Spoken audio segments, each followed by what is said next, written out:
You wake up in the middle of a forest. Your eyes open to tall, dark trees. You don't know how you got there, what you're doing, or where to go. What direction do you take? What instincts do you follow? Are you looking for something or someone? What does this journey mean to you? We're talking about Limbo.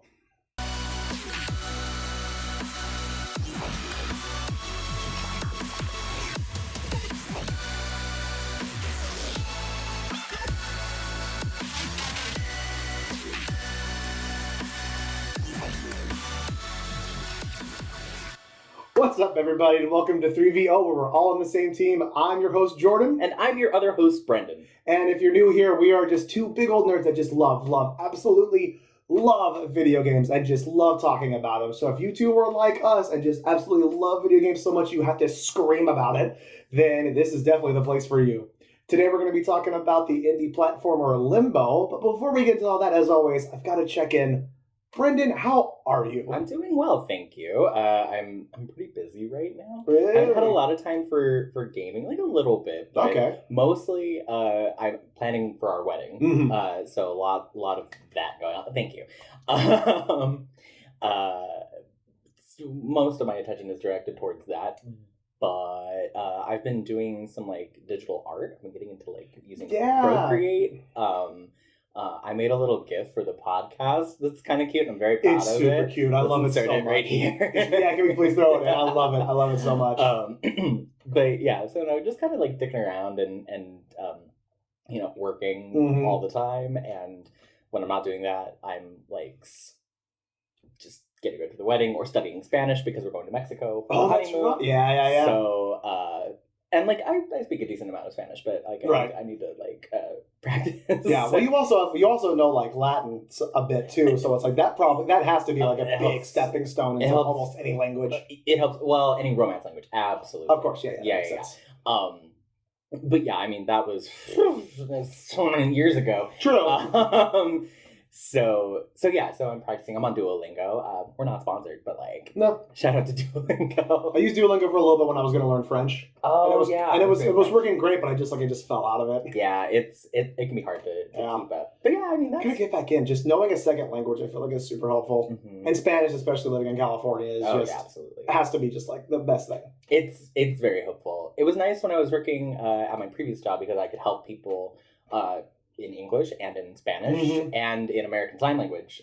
We had a couple of deaf folks that would come in, so that was pretty cool. ASL is a language that like pretty well, right? Like I would not say that I'm fluent. I think I know more. I wouldn't say for really. Oh yeah. Well, I took 8 years of Spanish. Okay, fair enough. Yeah, it's just first through 8th grade. Yeah. It's just I know the one thing I know of you is I've always seen you using sign language. And stuff, so it's. I mean, I try to keep up with it, but it's like anything, if you don't practice, you lose. True. It. So I've been out of practice quite. True. And that was in college when you guys were all taking like an ASL class of some sort, so that would make sense. Mm-hmm. Yeah, but other than that, I have been playing a newer game called The Ascent. I don't know if you've seen. I just saw it on Game Pass, and I didn't. Yeah. I saw it. I didn't look at it though. So it's a top-down RPG-esque in the vein of I want to say a certain top-down game, but I also don't want to like shout out that game and that studio because of things that are going around. We separate the work from the creators. Well, I mean, yeah, and plus it's just like, we could talk about the fucking elephant in the room. It's just like there's a big lawsuit happening right now with Activision and Blizzard because it turns out there were a lot of really gross, shitty people that worked at those companies, and even grosser, shittier people. Or it turns out we're covering it up instead of actually trying to do something about it. But it's like, these are all things that got made before we knew about all this shit. So it's very, and a little separation. Yeah, a little separation there. Yeah. Well, it's in the vein of Diablo. Gotcha. But yeah, it's not so like high fantasy. It's like cyberpunk. So you have like I like it. Guns and like tech abilities and things like that. Right now, it's very buggy. which Okay. is a drag because I think the game could be really good and really enjoyable. But it's really brand new. They would just have to work out the kinks a bit. I think they're just working out the kinks a bit. Which is totally fine. And smaller developer company too, I'm assuming, yeah? I think so. Okay. I didn't. I am ill prepared. This is not what I came to talk about today. Fair enough. How about you? What have you been up to? It has been a busy couple of weeks for me as well. A lot in the nerd category, thankfully, which has been nice.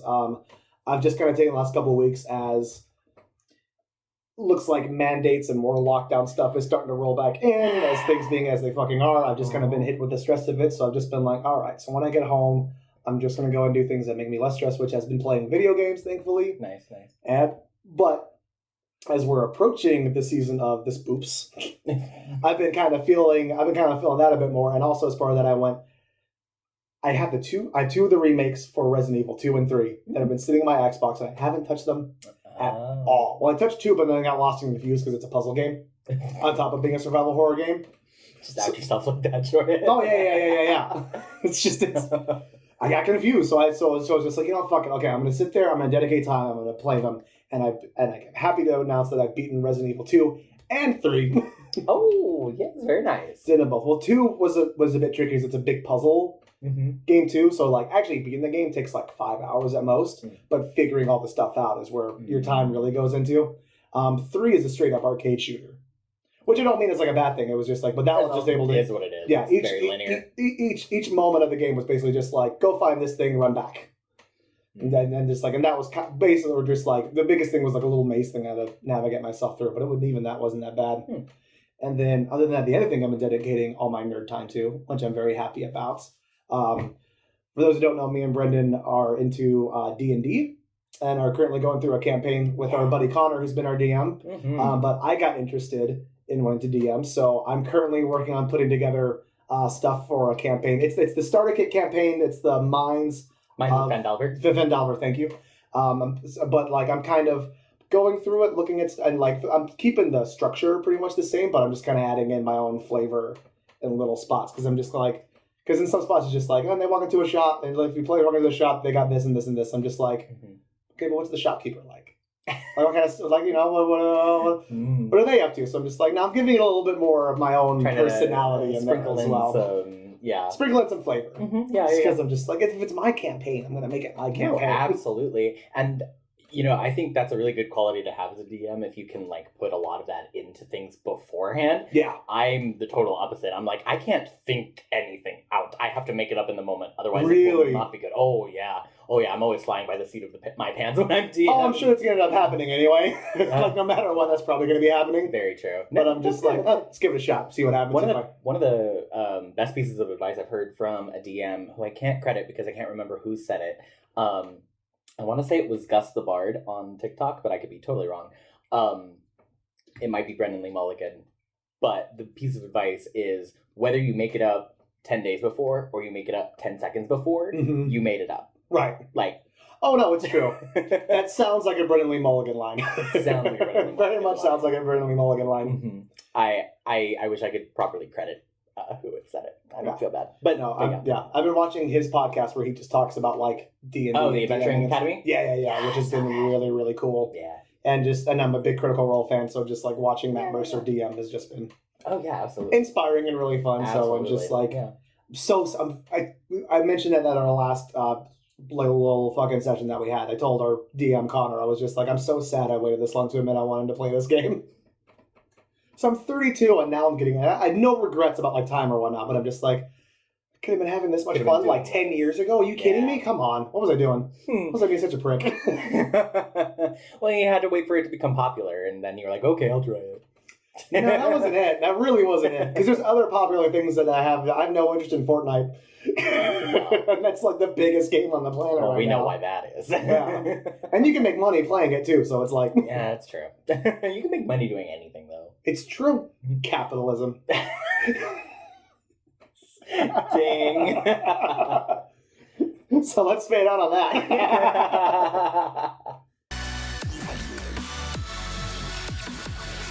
All right, now that we've got all that out of the way, we've ventured through our own proverbial forest in a way. Let's go and talk about Limbo. So, Limbo is a 2D platformer developed by indie developer Play Dead Studio. In it, you play as a nameless boy who awakens in the middle of a forest on the edge of hell in search for their sister. So, immediately, something that I really, really appreciate about this game is the fact that I've played this game a dozen times. I think originally when I got it, I was only missing one achievement for it, and that was to play through it without dying at all. It's such a... Like, why would you do that? Why would you go through that kind of hell? But all those details I mentioned about it being on the edge of hell or looking for your sister, that's not in the game. No, not at all. Yeah, and that's not a critique on the game itself. Mm-hmm. What I really appreciate about this game is how much it leaves up for the player to decide what everything in the game means. Absolutely. It's very up to interpretation. It's completely vague. There's no text in the whole game. There's nothing. There's not even any, well, I mean, like, there's little...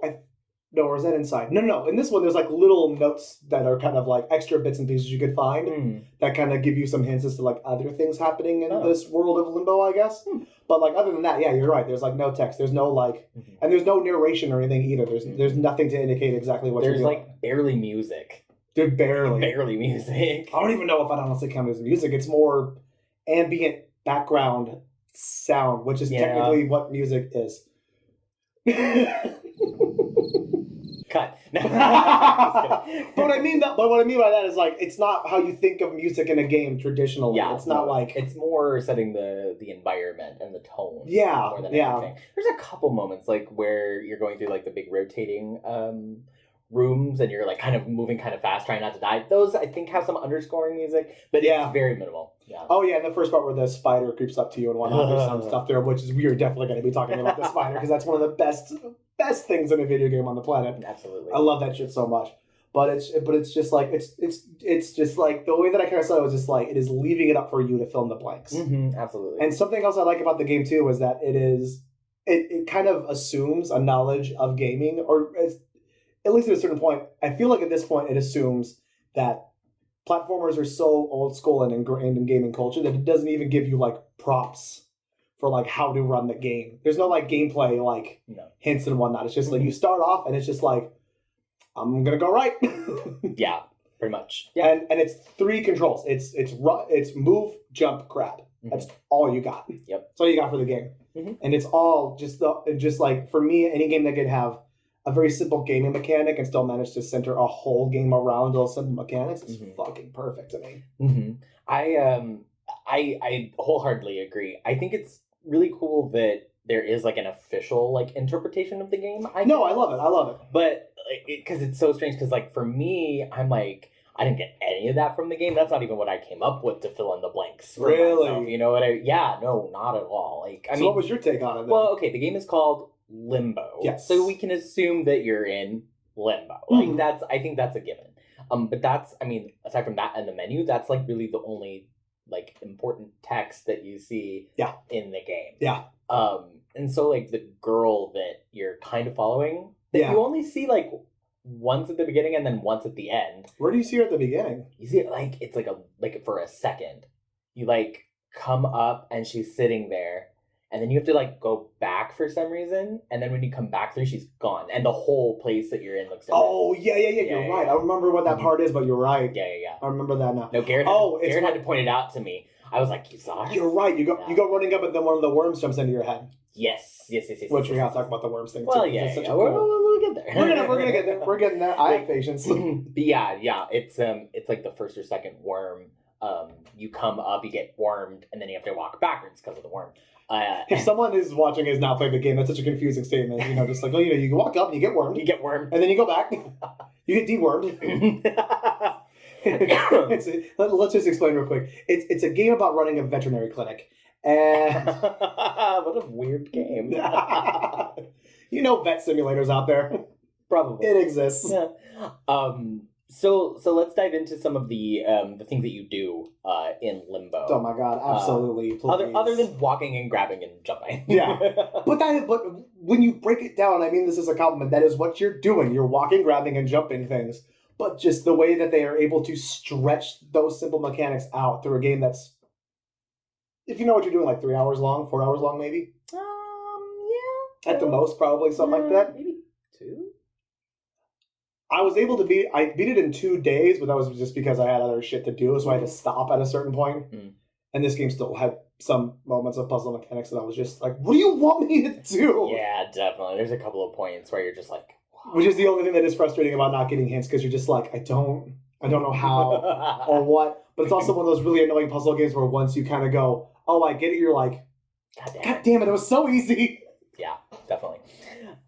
So anyway, so you wake up, you're in the middle of the woods, and you have a character that wakes up and is like, here I am. Yeah. And it is very clearly a small boy. Mm-hmm. Like, you are a child in this game, in this world. Absolutely. And you're walking through this, like, monochrome world. Yeah. And you can argue there's 3 colors in this game. It's like black, white, and then some gray. And that's it. You couldn't argue it. That is... I mean, just that like... is it. Well, I think in a typical description, you'd be like, the game's black and white. Yeah, that's what I mean. Absolutely. And yeah, it just sets you off and you just start going.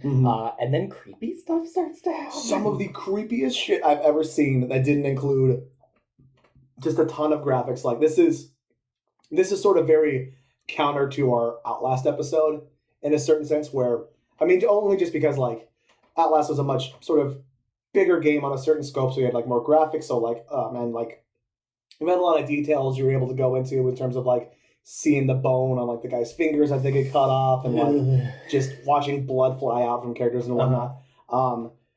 This game, still to me, has some of the most brutal deaths I've ever watched.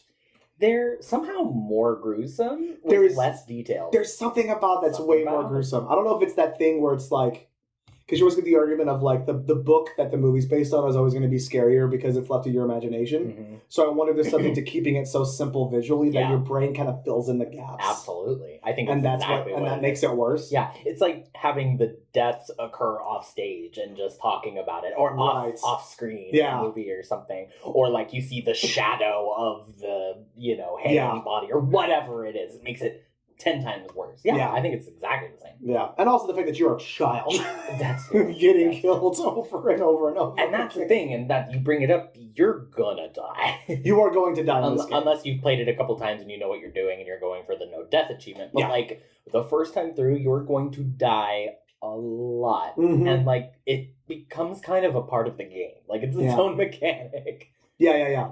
The death is a part of the game, which is interesting considering it's a game about death. Yeah, very much. But or at least assumed a game about death. I mean, again, you just kind of guessed that based off the title and going into the game. There's nothing that really indicates that, like, no, this could just be a really creepy forest. Yeah, it could be. Arguably, it could be. Arguably. So let's talk about the spider. We brought him up earlier. So at the beginning of the game, as you go through, there's a great section and I love how this little part plays out. You're just kind of walking along this little section, and you start to walk slower and slower and slower. And I think you've kind of gone through some cobwebs earlier that would indicate that there's something else there. And you see some stuff in the foreground as you're moving along in the game too. I think you see something kind of scramble away or something like that. Maybe. But then, and you kind of get slower and slower and slower as you're walking along, and then you realize, oh, I'm stuck and I can't move. And then you look around, and you're like, oh, I'm in like something's nest. And then just huge fucking, like, for scale for it, I would guess the spider's like maybe like 20, 30 feet, something crazy like that. It's huge. It's huge. But it's not like but what I love about the details is that it's not like a tarantula, which we recognize as being bigger than normal spiders. It looks like a black widow almost. Yeah. Not a black widow. No, black widow. Yeah, black widow. Sorry. Black widow. Don't ask what just happened to me. Don't ask, it's fine. We're good. We're doing fine. I just got off work. Anyway. But what you're saying is it's got long, spindly legs. Really long, spindly legs. legs. And the big body on the back of it and whatnot. And but it's one of the creepiest things I've seen. It's just black. Yeah. And it comes in and it just grabs you and it wraps you up in a little thing. And no. Oh, no, you get out first, right? And then it's a little bit later. That is a little bit later. I'm not sure what's first, but that happens. It does. I think the first run-in with the spider is maybe where you're coming up to it and it's like kind of behind a tree and its legs are kind of hanging out. You're right. I forgot about one of the better parts. And like you have to like kind of creep up to it and then it'll lift a leg up at you. And then if you hang there too long, it'll go... and skewer you right through the head and then lift you up and then just drag you off somewhere to eat you, I guess. Yep. Very gruesome. And you have to take the bear traps. Yes, you're right. That you you're cleverly right. jumped over before. You have to go back over, grab them, and drag them over to the spider, and then like lure it out so it's like gonna stab you, but then it stabs the bear trap instead, and it gets his leg off. You have to get the timing right. That's right. Yeah. Excuse me. Sorry. And then the spider is like, oh, it's on. Yeah, and then the spider's just like gunning for you for another big chunk of the game too. Mm-hmm. Yeah, for the first like third of the game. You're right. So then the part I'm talking about is when you get stuck trying to walk through its web, and then it picks you up and just wraps you up, and then it sticks you in the web, which I love too because it's like it's kind of video gamey in terms of like the big baddie not killing the main hero right away, but it's also 100% what spiders do. Yeah, so it makes sense within like the lore of the game itself. Yeah, you have to wiggle your way out of there, and then it's just you. And then now you can't grab anything. And you're like all wrapped fucking hop along. It's like you're this little mummy just kind of going through the game for a little while. Yep. As the spider comes and chases after you again, the tension in that little chase. Ooh. When you're on when you're wrapped up and you're on like the rolling rock. The rolling rock. And you have to like inch forward to make it move. Because you got to get it going, because you can't go too fast or you're going to fall off. Yeah. But you can't go too slow or the spider's going to fucking get you. It is another, to me, example of just like, Brendan knows this, I'm a huge fan of the horror genre, like in general, like in whatever way that I can consume it. Video games and books to me will always be the best. Because, like we said earlier with books, is that it's like, it's your imagination. It's sort of like however you want to interpret it, and whatever you're going to come up with in your head is way worse. Horror in games to me is on a different level too, just because like it is such a feeling of closest thing to a feeling of actual terror. Because you're there, you're controlling it, you're in control, and you're making sure you don't try to die. Yeah, you feel 1-to-1 with the character. Yeah, it's the same reason that games like I think we talked about this in Outlast. It's like you feel so like affected by what's happening, or like in BioShock, you feel so affected by the plot and what's happening as you play it out because you are that character. Yeah, and it's so much more visceral. Yeah, in that sense too. Absolutely. What happens with the spider? Oh my god! So also gruesome. It's also very, very gruesome. I don't remember the exact chain of events, but eventually you get to crush it with a giant boulder. Eventually, you crunch a couple of legs at the beginning, and then the spider's gunning for you. Yep. And then you it chases you for a while, and then it falls down a ravine or something, and then you're like, cool, maybe I'm done. And then it's like, no, I'm still coming for you. And no, you fall down a ravine. Your character falls down a ravine, that's how you get out of the webs, and then you run away, because I think that's when you encounter the people for the first time. Maybe. But eventually the spider gets down to one leg on its body, and it's still coming for you. And then you've got to grab and rip its last arm. Which is, again, it's so... The first time... I don't know if you remember the first time playing this game, but I have a distinct memory of the first time playing it, and that happening, and me just kind of looking at it going, that's not what it wants me to do right now, is it? That can't... Yeah. Maybe I need to grab the leg and just drag the whole thing over to use the body. Right. And then I just started pulling, and then it went... It's such a sound. And I was just... And my first thought was just well, I can't eat crab anymore. Because... It's what it reminded me of cracking the joint in the crab leg and then pulling it apart. Well...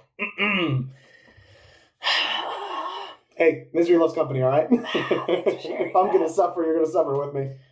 Let's change the subject. It's also totally not true. First time I played this game was when it came out, and I had crab legs a month ago.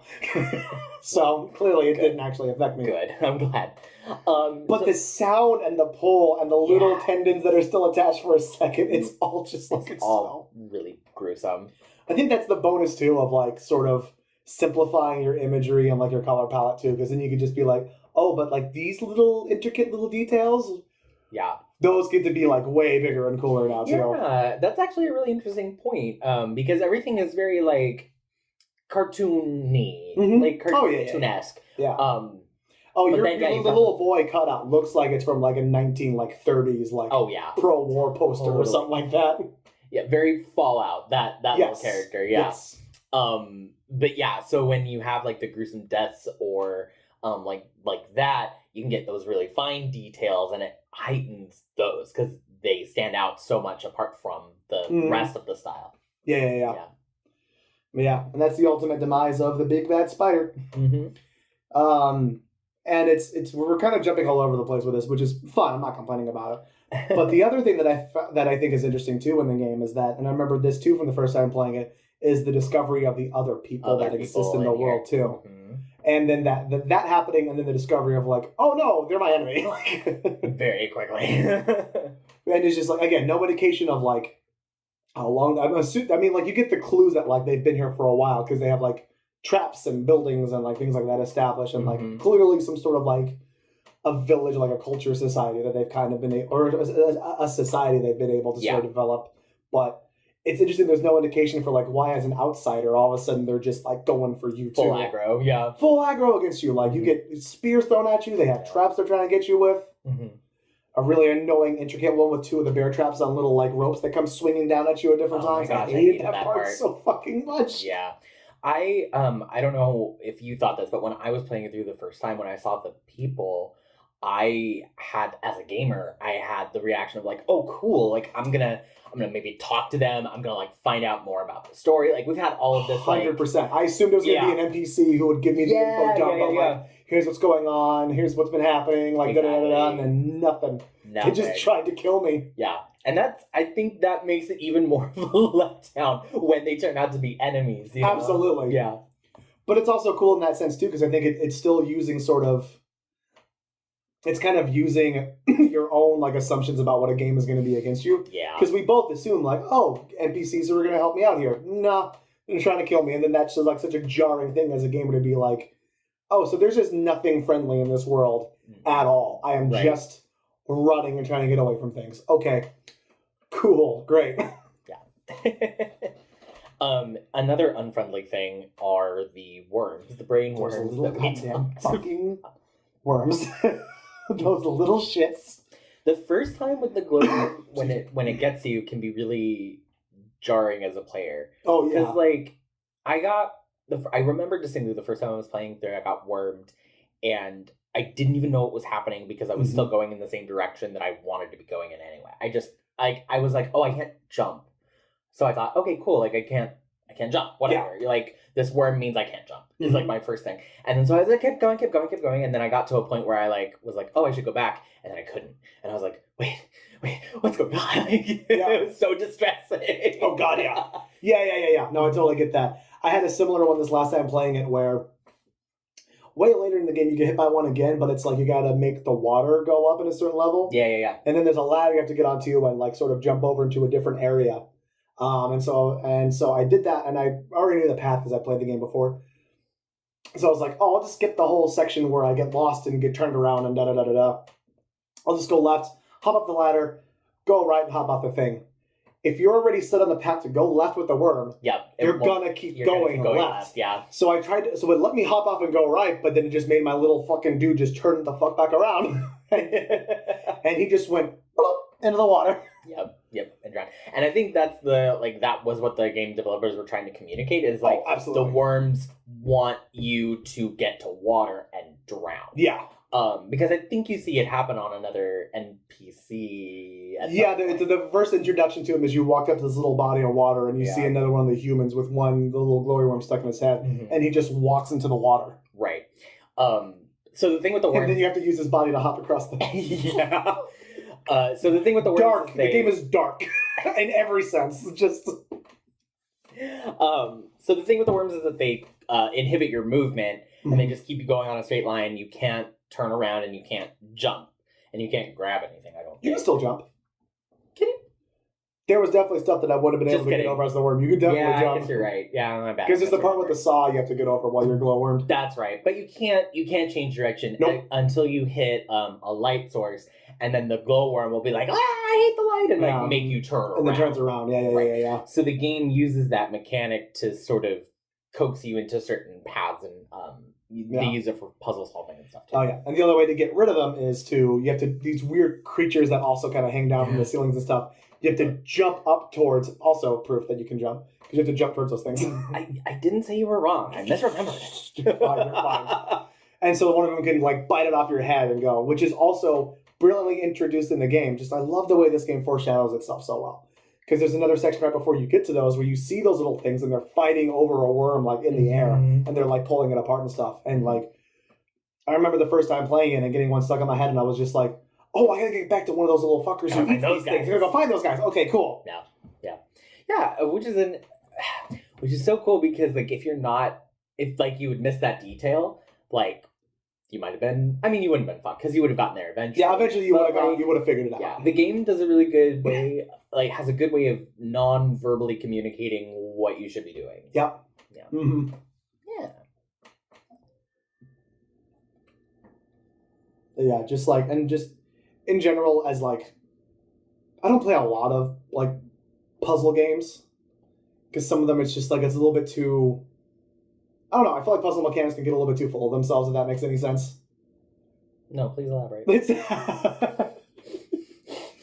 There's certain games where, and these are Aaron Hansen's the Game Grumps, where it's not mine, where it sort of turns into, it's sometimes puzzle games can miss the mark in terms of like it being that like it becomes not about solving the puzzle itself, if it becomes about like whatever like the main game goal was, if that makes any sense, where it's like it's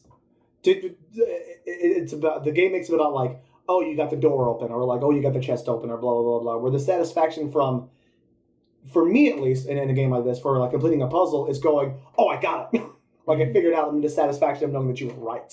Okay. And that's where Limbo does really, really well for me in terms of like, you know, just like looking at something, dying 6 or 7 times, and then looking at it again and finally going, I see how it all clicks. And then being able to go, yes, and then knowing you're right and going through. Oh, okay. Do you see what I mean now? I think I see what you're getting at. It's not about bashing your head against a puzzle. It's about looking at a puzzle and going, I think I can get that, and then being right about it. Yeah, and then eventually being right about it. I get you. Yeah, but still sort of enjoying the journey of going like, I think I got it. Okay, no, not right. Okay, I think I got it. No, okay, but I'm getting closer. I'm getting there, and being able to sort of like see yourself like going, okay. Now I got it. Yeah, I think that's what it is. It's not like the like antithesis that I can think of for this is like those puzzles where you're like sliding the pieces of the picture around and you have like one open space and you're trying to like get the picture all together. Like that's not fun. No, well, because that's just pure trial and error with no like thought behind it. Where this is trial and error, but it's still making you go like, okay, but how? Yeah. Yeah. I get you. Okay. It's the figuring out the how that I really, really appreciate about it. And something else that I discovered while I was looking into this game and just like checking stuff out, because I was inspired by you on our last episode for Spiritfarer, which please go check out. It's a great episode and a great game. If you haven't played it, also play the game. I'll never stop talking about that game anymore. Never. You've created a monster. Yep. But it was the way you looked into like, you know, like the development company and like all that stuff and whatnot. So I did a little bit of digging too. Oh sure, yeah. And just found out some cool stuff. So like I said at the beginning, it's developed by this company called Playdead. They also did the game Inside, which is very, very similar to this game. Different story, different look to it. Also check out Inside. It's a fantastic game. We're going to talk about it soon too. Just to tease everybody a little bit. But the actual game director for this game was a gentleman named Art Jensen, who he directed both this one and Inside actually. And just something I appreciated about like kind of digging into like the putting together the game and whatnot was finding out that Playdead Studio was very much on his side in terms of like how he wanted to put the game together and the things that he wanted to have in the game and keeping it very, very close to his vision. Like was looking into stuff and apparently shareholders, people who have like, you know, vested interest and money into the company into making the game and whatnot, really, really wanted him to age up the look of the main character of the game. Because they thought it was going to be too brutal for people to actually enjoy the game if you're watching a child die over and over and over again. That makes a lot of sense. It does make a lot of sense, but the way they wanted to do it at one point was apparently just to put a little mustache on the kid. So I was just like, so you just wanted the guy to make Dark Mario? Dark Mario. That's what everyone would have called it. Not Dario. Not Dario.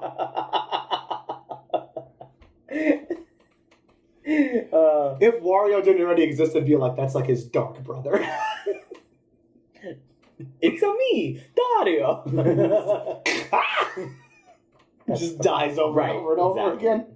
But and just little things like that I really appreciate, and just talking about just how they wanted him to make the game longer, age up the character. They wanted to find a way to add multiplayer to the game, which I don't totally, other than a co-op thing. Yeah, I mean, I could see that in in the same way of I don't know. Did you ever play Splinter Cell 2-player? Yeah. I remember that stuff.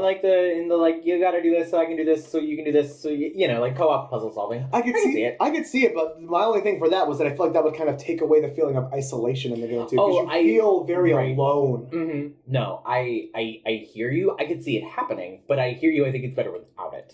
Me too. Yeah. I ultimately think it's better without it too. Mm-hmm. And objectively, I mean, I could see why people would say oh, you need to make this longer, or you need to add more to it. You need to do more because it feels like there's not a lot, but it's one of those instances I think where less is more. Yeah, especially when especially for me personally, there's a lot of games that I play where I just feel like it's I understand we're in a different medium and you can have all this stuff in here, but it just feels like you're adding in a bunch of fluff that I don't need. And not all of it is super enjoyable. I get you can do it, but I don't want to go collect 120 fucking acorns. This doesn't add anything to me. You're just sending me off on a random fucking task. You don't want to collect all 120 of the collectibles? No, I don't want that. No. I do. In certain senses, I do if it's fun. To me, a prime example of having that stuff in is the which one would that have been? Oh, the second Assassin's Creed game. I was going to say Assassin's Creed, yeah. Assassin's Creed has that stuff, but particularly for Assassin's Creed 2, it felt like I was going to be able to do it, and it was fun to for the feathers, hopping around and building and whatnot, and collecting that stuff. I never want that stuff to feel like a chore. Yeah. Is what I mean. Very, very, yeah. And I feel because there are some collectibles in this game, like I said, you could find these little orbs that kind of secret areas, and stuff like that. For them, yeah. Yeah. Oh, did you get the achievement for going left the first time? Yes. I don't know why. That one just tickles me so much. That is the first. Okay. Peek behind the curtain. That is the first thing I do in any 2D platformer. You just go the other way to see what happens. Ever, yeah. If they're okay, first level. Let's go this way. This is where the level is, and I'm no. What's back here? What's back here? What are you hiding? That's why the whole thing, and I don't know if you watched the movie or read the book Ready Player One. I've seen the movie. Okay, so that's why that whole thing in the race at the beginning drove me nuts. I'm he's the first guy to think, let's go backwards. In a world where video games have been around forever, he's the first one to think, let's go that way. And you needed a dumb fucking clue to make that happen? Yeah. I mean, to be fair, it seemed like something else in Ready Player One. And it was like a race. In a racing game, who thinks go backwards? Well, okay. Hold on. Am I the only person who ever played racing games with their friends where they were the one who would just turn the car around and just try to fuck up their race? That's the thing. Oh, you've never done that with your... It's so much fun. Oh, yeah, you just pull you at the beginning and just go the other way on the track. I was good enough that I didn't have to do that. Yeah, and some of us play games for fun. Some of us play and win, so... We're not this competitive. Why are we doing this right now? I'm this competitive. Fair enough. I don't care. I'm the guy that goes backwards on the racetrack. Well, yeah, I'm not. You would solve the thing in Ready Player One and win it all. Me, I would. Yeah. Only problem is when they come up to me and they're how did you figure it out? I'd be figure what out? I was just trying to fuck other people up and end up in a weird garage. I'm the only one coming out of the fucking thing with the prize, pissed. Jesus. Anyway, so Limbo's a great game. This has got a little off the rails. This whole day has been off the rails for this episode. No, it's been great though. Yeah, we talked about it a little bit at the beginning. Another slight peek behind the curtain. Brendan asked me at the beginning before we started recording. He was so why Limbo today? Just so we could talk about that a little bit. And just I can't totally articulate exactly what it is about this game that makes it so special to me. But I remember when it came out, I looked at it and thought, this is something really, really different and interesting, especially for when it came out. And for me, especially for a platformer too. Because I think I can't really think of a platformer like that had that kind of tone. Like there have been platformers that are dark and and more violent and have like a much more serious theme and tone to them and whatnot. But on this level of just like being able to get like this, we always talk about it like with us as far as like story and feeling and stuff goes. It's the first time I played something like this that really got this like feeling across to me in terms of just like this emptiness and loneliness that you feel throughout the game. And that was the part that I've always been really fascinated in with this game. And I don't know, there's something about that way of like doing things in the game that I just love it. Yeah. It's it's kind of like how we've talked about on Spiritfarer, where you kind of take some of the like clutter out of the way and you're just able to appreciate what the like game developers are trying to communicate throughout the plot and the story and all of that. You're just able to kind of experience that without all the stress of everything else. Kind of the same thing here. You don't have like an inventory you're trying to manage or collectibles or yada yada yada yada. So you're just able to like enjoy this, what this is. Yeah, what it is. You are enjoying exactly what it is that the creator of the game wanted you to enjoy. Which again is also why I appreciated the stories that I heard on the development team of just like them really backing the director on the game. Yeah. As far as being like, no, man, awesome. we are here to get your vision across. We're not worried about investors. We're not worried about like da-da-da-da.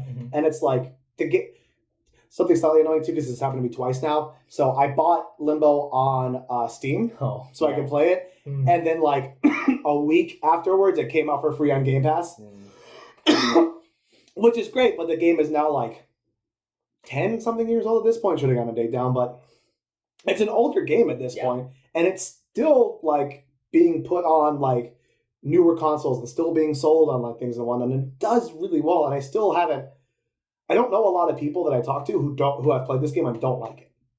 On some level, even if they just enjoy like the platform mechanics of it, I don't know a lot of people who don't like this game. And there's something to that, especially finding out what they did for the director, just like having this package like that says like, hey, maybe if you just hire smart, talented people and kind of, obviously you can't just like, I don't believe in free reign for artists because we're psychopaths, but we're lunatics by like nature, and I love that about it. But just like sort of letting a director kind of be like, here's what I want this to be, and here's how I want things to go, and here's my vision for it, and then just supporting them in that endeavor. Turns out you get something that is very personal to them, but is also very reachable to a lot of people.